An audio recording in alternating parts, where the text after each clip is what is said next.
व्हावा, तिरंगाच माझा गणवेश व्हावा, तिरंगाच माझा गणवेश व्हावा. सांडा हृदय मातृभूमीसाठी आणि हरेक जन्मी भारत माझा देश व्हावा, भारत माझा देश व्हावा. नमस्कार. सन्माननीय व्यासपीठ, उपस्थित मान्यवर, आदरणीय शिक्षक, उपस्थित विद्यार्थी. मी समृद्धी महेश काकडे, इयत्ता 5वीची विद्यार्थिनी. सर्वांना सर्वप्रथम प्रजासत्ताक दिनाच्या मनपूर्वक शुभेच्छा. भारत. भा म्हणजे तेज आणि रथ म्हणजे रममान. तेजात रममान झालेला देश म्हणजे भारत. इंग्रजांनी हिसकावून घेतलेलं भारताचं हेच तेज, अर्थात स्वातंत्र्य मिळवण्यासाठी अनेक स्वातंत्र्य सैनिक लढले, झगडले, कित्येकांनी आपल्या प्राणाची आहुती दिली. तेव्हा कुठे आपल्याला हे स्वातंत्र्य मिळाले? या स्वातंत्र्य लढ्यात एक नारा, एक गीत महामंत्र ठरले. स्वातंत्र्य सैनिकांसाठी ते प्रेरणा बनले. तो महामंत्र म्हणजे वंदे मातरम. आज 77व्या प्रजासत्ताक दिनानिमित्त या महामंत्राचा थोडक्यात आढावा घेऊया. वंदे मातरम. 1857 सालापासून भारताचा स्वातंत्र्य लढा खऱ्या अर्थाने सुरू झाला. तो काळ होता काँग्रेस स्थापनेपूर्वीचा, जेव्हा भारतीयांमध्ये स्वातंत्र्याची भावना प्रखरपणे जागृत होत होती. त्याच काळात कलकत्ता विश्वविद्यालयातून BA ची पदवी घेतलेले बंकिमचंद्र चटर्जी यांना इंग्रज सरकारनं कलकत्त्याचं डिस्ट्रिक्ट कलेक्टर हे पद दिलं. बंकिमचंद्र हे मुळातच एक प्रखर देशभक्त होते. तेव्हा इंग्रज सरकारनं God save the queen, God save the queen हे त्यांचं राष्ट्रगीत भारतात रुजवण्याचा प्रयत्न केला. त्यांच्या या राष्ट्रगीताबद्दल भारतीयांच्या मनात फार प्रचंड तिरस्कार निर्माण झाला. भारत हा कधी एक संघ देश नव्हता, म्हणून भारताचं स्वतःचं राष्ट्रगीत कधी अस्तित्वातच नव्हतं. आता या स्वातंत्र्य लढ्याला गरज होती स्वतःच्या राष्ट्रगीताची, म्हणून देशभक्तीनं महतंबात भरलेलं, भारताचा माता म्हणून उल्लेख करणारं, मानवंदन करणारं, बंगाली संस्कृतीत 6 कडवी असणारं वंदे मातरम हे गीत 7 सप्टेंबर 1882 साली बंकिमचंद्र यांच्या लेखणीतून अवतरलं. बंकिमचंद्र यांनी संन्यासाचे बंड या ऐतिहासिक घटनेवर आनंदमठ ही कादंबरी लिहिली. या कादंबरीत त्यांनी वंदे मातरम या गीताचा समावेश केला.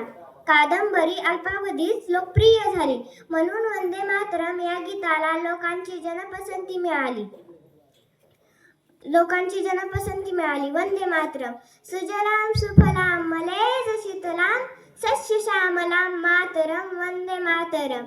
शुभ्र ज्योत्स्ना फुलकितयामिनी फूलकुसुमित द्रुमदत्त शोभिनी सुहासिनी सुमधुर भासिनी सुखदाम वरदाम मातरम वंदे मातरम. अर्थात हे भारत माते मी तुला प्रणाम करते. पाण्याने परिपूर्ण दक्षिणेच्या वायुविहारिणी शांत आणि श्यामल अशा समृद्ध भारत मातेला मी नमन करते. 1896 साली गुरुदेव रवींद्रनाथ टागोर यांनी वंदे मातरम हे गीत काँग्रेसच्या अधिवेशनात सर्वप्रथम गायले. हे गीत गाऊन त्यांनी सर्वांना देशभक्तीनं भारावून टाकले.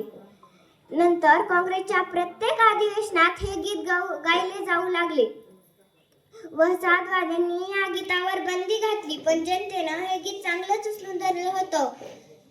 तेव्हा 1905 साली इंग्रज सरकारनं बंगालची पाहणी करण्याचं ठरवलं. याच बंगभंगाच्या आंदोलनात जनतेच्या एकजुटीनं आणि वंदे मातरमच्या घोषणेनं इंग्रज सरकार चांगलंच हादरलं आणि त्यांना बंगालची पाहणी रद्द करावी लागली. एवढी ताकद होती वंदे मातरमच्या घोषणेत. म्हणून गुरुश्रेष्ठ कुसुमाग्रज म्हणतात, वेदमंत्र होऊन आम्हा वंदे वंदे मातरम, वेदमंत्र होऊन आम्हा वंदे वंदे मातरम. माऊलीच्या मुक्ततेचा यज्ञ झाला भारती, माऊलीच्या मुक्ततेचा यज्ञ झाला भारती. त्यात लाखो वीर देती जीवी त्याच्या आहुती, त्यात लाखो वीर देती जीवी त्याच्या आहुती. आहुतींनी सिद्ध केला मंत्र वंदे मातरम, आहुतींनी सिद्ध केला मंत्र वंदे मातरम. याच मंत्राने मृतांचे राष्ट्र सारे जागले, याच मंत्राने मृतांचे राष्ट्र सारे जागले. शस्त्रधारी निष्ठुरांचे शांतीवादी झुंजले.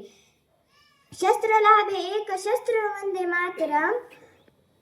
वेदमंत्र होऊन आम्हा वंदे वंदे मातरम, वेदमंत्र होऊन आम्हा वंदे वंदे मातरम. प्रजासत्ताक दिनाच्या 2 दिवस आधी म्हणजे 24 जानेवारी 1950 रोजी वंदे मातरम या गीताला राष्ट्रगीताचा दर्जा देण्यात आला. तेव्हा राजेंद्र प्रसाद म्हणाले, वंदे मातरम या गीताला राष्ट्रगीता एवढा दर्जा देण्यात येईल. पण आता पाहिलं तर लक्षात येतंय की आपलं प्रेम उफाळतं ते नुसतं 26 जानेवारी आणि प्रजासत्ताक दिनाला नुसतं वंदे मातरमच्या घोषणा देणं हा त्याचा खरा सन्मान राखणे नव्हे. खरंच म्हणूनच म्हणावंसं वाटतं, खरंच गरज आहे की आबा नुसतं झुंजलंय, आपल्या पापण्यांमधलं पाणी नसलंय की धमन्यांमधलं रक्तच कुजलंय.